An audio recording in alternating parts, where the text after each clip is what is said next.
जय हिंद दोस्तों। मुझे पता नहीं आप किसको सुन रहे हैं, कवि कुमार विश्वास को, एक राजनीतिक पार्टी में काम करने वाले कार्यकर्ता को, सोशल एक्टिविस्ट को, पर थोड़ी देर के लिए मुझे मत देखिए, मैं जो कहना चाह रहा हूं वो सुनिए।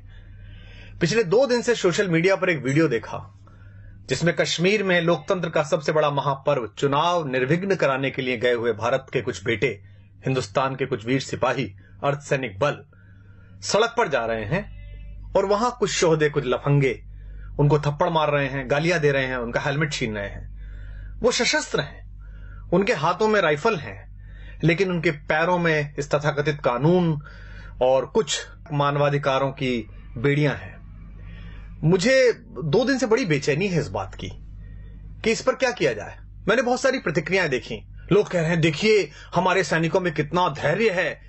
कुछ लोग कह रहे हैं कि नहीं नहीं, ये तो मानवाधिकार की बात करने वाले लोगों को जो कहते थे उनको अकल आनी चाहिए, देखिए वहां के लोग कैसी बातें कर रहे हैं। क्या हम इस देश में कुछ देर के लिए, कुछ वक्त के लिए अपनी अपनी पार्टी, अपने अपने नेताओं की चापलूसी और उनके घेरे से बाहर आके सोच सकते हैं? क्या हम ये सवाल कर सकते हैं कि एक राज्य में, केंद्र में एक जैसी सरकार होने के बाद, सारी शक्ति होने के बाद भी हिंदुस्तान के किसी बेटे पर एक लफंगा हाथ कैसे उठा देता है? और क्या हम ये सोच सकते हैं कि इस देश के लोकतंत्र का महापर्व मनाने के बाद अगर 6% वोट कश्मीर में कास्ट हो रही हैं तो इसके केवल 2 कारण हो सकते हैं, या तो भय है या भरोसा नहीं है। या तो लोगों को भय है कि अगर वो वोट डालने निकलेंगे तो अलगाववादी ताकतें उन पर हमला करेंगी, या उन्हें हमारी लोकतांत्रिक व्यवस्था में भरोसा नहीं है। और दोनों में ही हमको चिंता करनी पड़ेगी कि हम कश्मीर के साथियों को भरोसे में कैसे लें कि वो लोकतंत्र के माध्यम से मुख्यधारा में आए, या अलगाववादियों को इतना भय कैसे हो कि अगर तुमने किसी पर हाथ उठाया, उंगली उठाई तो तुम्हारी खैर नहीं होगी। लेकिन हमें कहां चिंता है, हम अपने अपने रहनुमाओं के पीछे फिदा हैं। मोदी मोदी, अरविंद अरविंद, राहुल, हमारे पास चेहरे आते रहते हैं। Indira is India, India is Indira, Modi राज आ गया, योगी राज आ गया, एके राज आ गया, राहुल गांधी जीत गए। हमें पता ही नहीं है कि कुछ वक्त का काम है। मोदी हो, राहुल हो, अरविंद हो, योगी हो, कोई भी है, 5 साल, 10 साल, 25 साल, देश 5000 साल का है और मेरे और आपके जाने के बाद हजारों वर्ष रहेगा। लेकिन सोच के देखिए कि आप कंधार से लेकर ब्रह्म प्रदेश तक थे, लेकिन हमारी इन्हीं चुप्पियों ने और हमारी अपनी अपनी रियासतों, अपने अपने राजाओं के प्रति इन्हीं निष्ठाओं ने इस देश के टुकड़े करा दिए और हम चुप बैठे रहे। और आज हम अपने पूर्वजों को कोसते रहते हैं कि उनके रहते कैसा कैसे बट गया, हमारे रहते हो रहा है। दुष्यंत का एक शेर है, रहनुमाओं की अदाओं पे फिदा है दुनिया, इस बहकती हुई दुनिया को संभालो यारो। प्रधानमंत्री मेरे भी हैं, गृहमंत्री मेरे भी हैं। सदन में बोलने से काम नहीं चलेगा, बाहर एक्शन करके दिखाना पड़ेगा। हमारा एक बेटा वहां जासूसी के आरोप में पकड़ लिया है, बाहर से उठा के ले आए, बंद कर लिया है। हम सदन में चिल्ला रहे हैं, हम सड़कों पे चिल्ला रहे हैं, हम फेसबुक पे आउटरीच दिखा रहे हैं पाकिस्तान के खिलाफ। हम अमेरिका की तरफ मुंह करके कह रहे हैं कि आप पाकिस्तान को आतंकवादी देश घोषित कर दीजिए। क्यों? आपने कर दिया, आप कर दीजिए। सबसे पहले बैठिए पार्लियामेंट में और कहिए कि पाकिस्तान आतंकवादी देश है, हम इससे बातचीत नहीं करेंगे। लेकिन आपने तो उसे मोस्ट फेवर्ड नेशन का बिजनेस स्टेटस दे रखा है। कलेजे पे हाथ रख के बताइए, आप में से कितने लोग हैं जो पाकिस्तान से प्याज नहीं आई तो भूखे मर जाएंगे?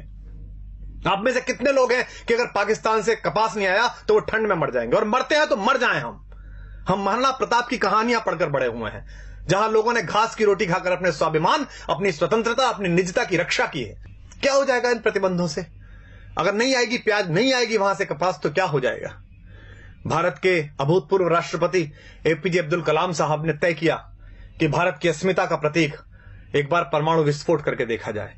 पोखरण में परमाणु विस्फोट हुआ, पूरी दुनिया ने हम पर प्रतिबंध लगाए, इसी अमेरिका ने हम पर प्रतिबंध लगाए। राष्ट्रवाद के प्रबल समर्थक और राष्ट्र नायक पंडित अटल बिहारी वाजपेयी देश के प्रधानमंत्री थे। उन्होंने सदन के अंदर कहा, हम भूखे रह लेंगे लेकिन हम अपने आत्मसम्मान से समझौता नहीं करेंगे। क्या हो गया हमारा? लगा लिए इस अमेरिका ने प्रतिबंध। उसके बाद हाथ जोड़कर इसी भारत के बाजार के दरवाजे पर आना पड़ा ना अपना माल बेचने के लिए। 125 करोड़ हैं हम, पूरी दुनिया का फैसला कर सकते हैं। इनके बाजार बंद हो सकते हैं हमारे कारण, इनकी दुकानें बंद हो सकती हैं हमारे कारण। इसलिए तय करिए, इन प्रतिबंधों से डरना नहीं है, इनकी गीदड़ भभकियों से नहीं डरना है।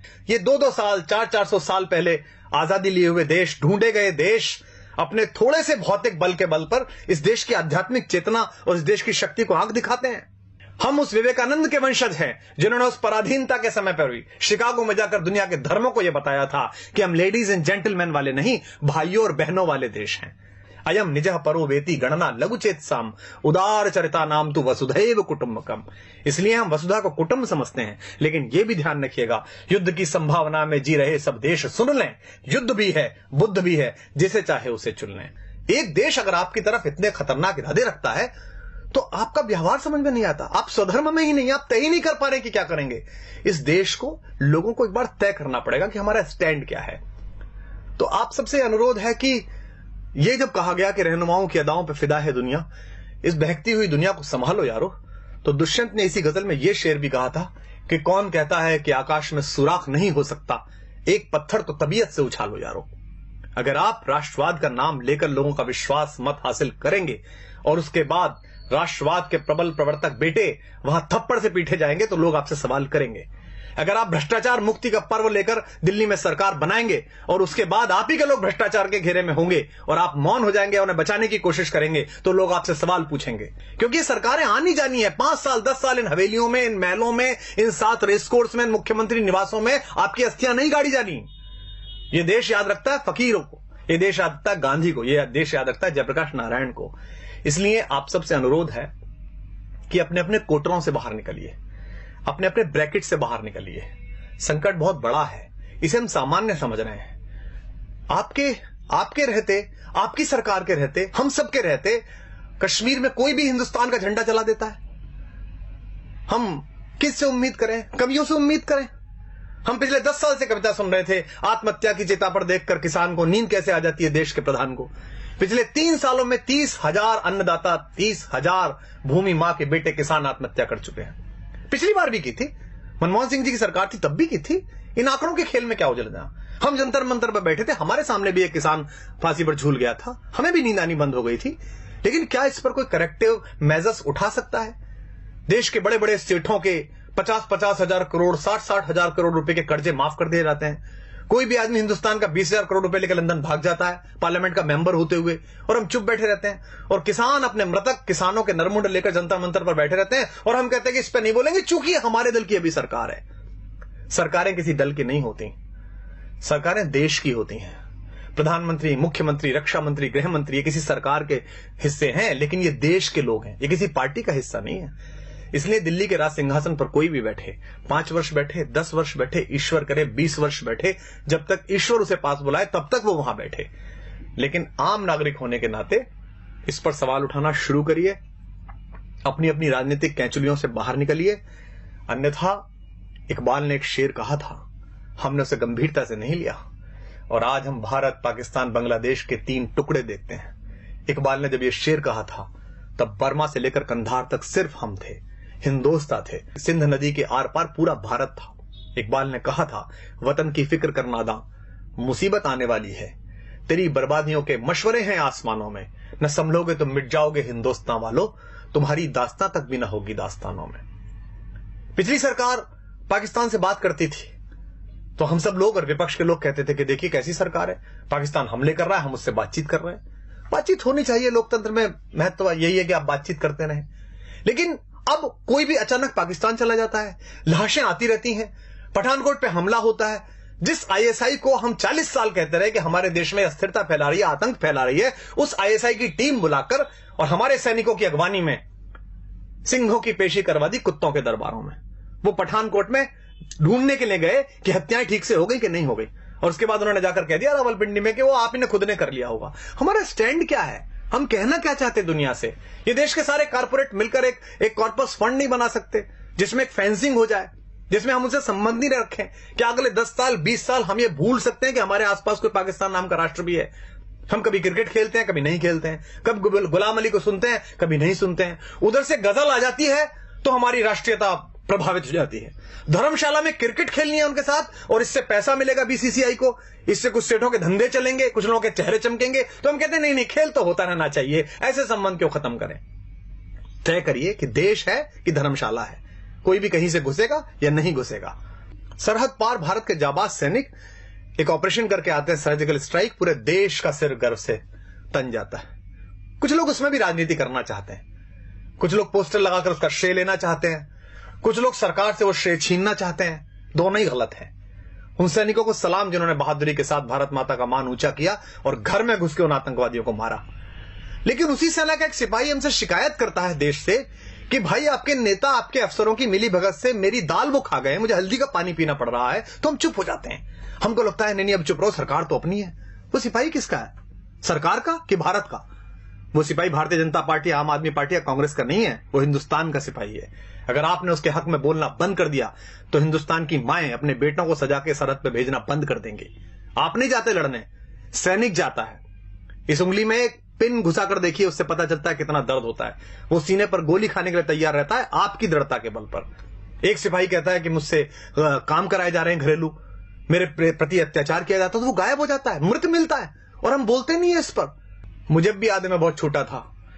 डॉक्टर मुरली मनोहर जोशी देश के एक बहुत बड़े राष्ट्रवादी नेता, भारत के मानव संसाधन विकास मंत्री बने बाद में, एक प्रखर वक्ता, एक बड़े पढ़े लिखे व्यक्ति, वो लाल चौक पर तिरंगा फहराने के लिए गए थे।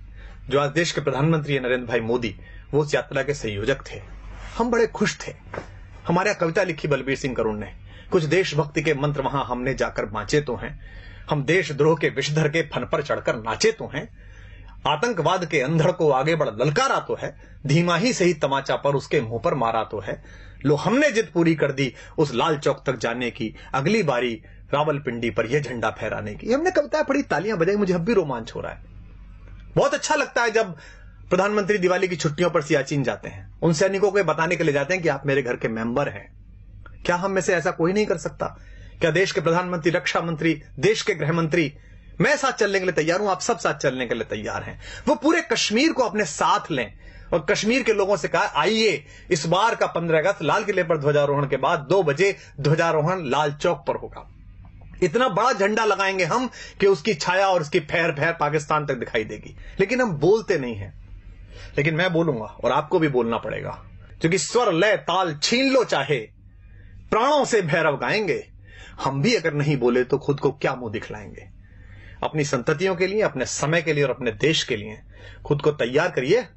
अन्यथा ध्यान रखिएगा, जो देश, जो समाज अपने वर्तमान की समीक्षा नहीं करता, उसे इतिहास तो आदर देता ही नहीं है, भविष्य भी उसके लिए रास्ता देने से इनकार कर देता है। तो आप सबसे अनुरोध है, यह कष्ट साझा है, मेरा भी है, आपका भी है, क्योंकि न तेरा है न मेरा है, यह हिंदुस्तान सबका है। नहीं समझी गई ये बात तो नुकसान सबका है।